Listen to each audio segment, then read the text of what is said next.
I went through a lot of challenges, Lucas. I mean, serious challenges. But nobody ever taught me about failure. I didn't know anything about failure. I was failing big time. Big time. But I didn't know I was failing, so I kept going.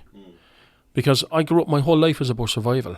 So in the early days, when I was going through all the challenges I was going through, I thought everybody went through this. I thought it was normal. Because I spent a life of survival. This is something the young generation doesn't really understand, that you have to fail. The more you fail, who said that? Somebody said it, that, if you want to double the rate of your success, you have to double the rate of your failure. Yeah. That's it. And failure is great, by the way.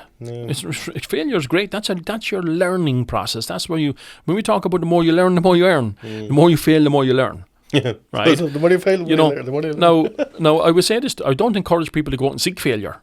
You know what I'm saying? Yeah. But to understand what it is. It's just an obstacle. And I was doing a talk last week. I had about 4,000 transition year students. Right, we were doing a talk, and it was fantastic. Right, because we get inside the minds of 16-year-olds, and part of it was telling my story, and something I keep hearing people say a lot of. Every time I try to do this, there's always something that gets in the way. And by the way, life gets in the way. But if you understand this, whatever it is you choose to do, whether it's what you do for a living or your life, is your relationships, everything, and again, it sounds like an old cliche that you are the master of your destiny. You choose. And when you choose to be the master of your destiny, notice that there will be obstacles, there will be challenges, there will be failures. But the master knows that everything is on the way, not in the way. And when you're going through them, this is just on the way. It's on the way to something more. It's on the way to something better. And I'll find that by living through this journey. And I have a very good friend of mine who actually used to live very close to where we are right now, right? And he was probably my closest confidant, and he passed away just over 2 years ago. And I remember many years ago, and I was going through a major challenge, right? And it was impacting me, and I was frustrated and angry and so forth, and trying to figure a way through it. And so I'm on a call with him, and he said, "Let me tell you, Pat, right now," he said, "you need to understand something." He said, "What you're having right now is an experience." He said, and with experiences, and I say this to your listeners here, everything you're doing is just an experience. Life is just an experience. That's all it is. But we don't own this. We're going to have to give it back this body sometime, right? We're going to lose this body sometime. We're going to run out of time. Very short. So this is an experience, right? We're here for a short amount of time as well. And but I said, for people, and particularly men more so, will do anything to avoid an experience that they don't like.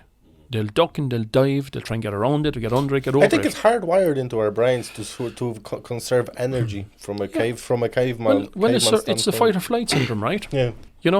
But the reality is, though, the only way to have an experience is actually to go through it. That's the only way. So allow yourself, if you're going through a challenge, if you're going through something, even, by the way, if you're going through something really good, allow yourself to go through it and actually enjoy that journey. And it may be painful at times, but just know that all you're doing is you're going through an experience. And someday, when you come through it, and you will come out the other side, you're going to look back and go, what the hell was all that about anyway? What was I so worried about? And he was so right. And, and that was a great learning for me too, to be able to know that everything we're having right now is just an experience. And sometimes there'll be pleasant experiences, and sometimes there won't be pleasant experiences. But that's all they are. So if you allow yourself to go through it, so when you're being challenged and you're mastering your life, you're mastering your destiny, you know that this is just on the way, it's not in the way. Because there's nothing can stop you, actually. Nothing can stop you. No. Right? So the only limits people have is the ones that they put on themselves. Absolutely. And again, we say this respectfully, right? Because we want to educate people here. We want people to think differently. People, because... excuse me, when people say, I'm my own worst enemy, I keep putting limits on me and so forth, right? And that is true in some ways. But the real reality is, this is just information that they've downloaded from their past, that they've been programmed to believe is the truth. Where they think, okay, I keep putting these things I keep putting challenges in front of me. Well, that's an old story that they've borrowed from somebody else. Yeah. Right? Usually their parents, with unconsciously. Yeah. Unconsciously, by the way, and 100%. I mean, most people. This is why we talk about conformity, right? Which is, of course, is a whole other story. But people have been programmed to conform, And, you know, it's funny when we talk about money earlier and, you know, the money being the root to all evil. Well, who really wants you to believe that? The people that want you to believe that are the people with more money because they don't want you to have some of theirs, right? The greed gets in the way. There's so much money. There is enough money in the world for everybody. Now, we can say, okay, well, there should be people with righteousness and so forth, and those who have the money should give it away. Listen, that's not going to happen, right? And this They usually don't even want to pay taxes, never mind giving it away. It's not. They don't want to give it away. They feel they've earned it, for whatever reason. Now, I can tell you, I know a lot of people who are extremely wealthy, who are serious philanthropists, and they do give it away. But they just don't. They don't stand up to get their picture in the paper. They're better than that. Right? Yes. So that's where true help is. And there's plenty of that happening. But I can say something honestly to people is.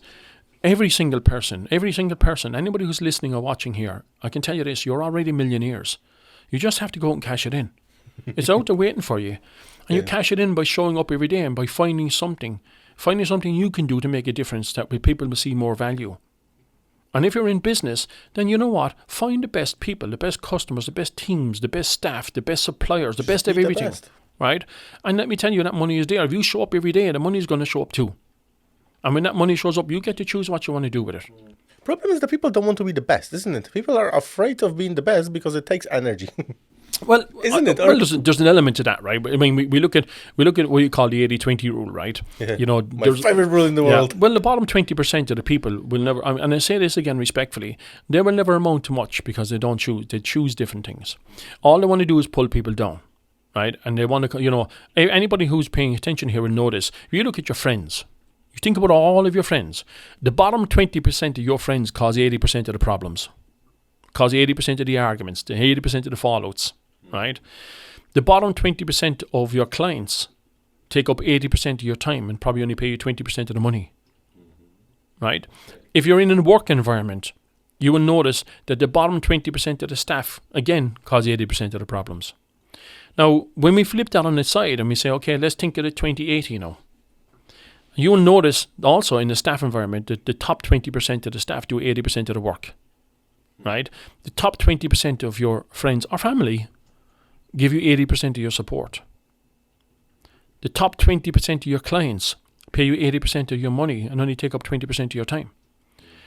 So what people have to do is become consciously aware of what it is they're doing, who they're doing it for, and who do they want in their circle of influence, and choose only to work with people in the top 20% and put yourself into that position. Now, we also have another saying. It's like myself and my wife Donna, right? We talk about different things and we talk about love, by the way, right? Because we're both very much in love. And we have this belief, you know, we tell each other maybe 100 times a day actually. Well right? done. 100 times a day. And my kids know. I tell them every day that I love them.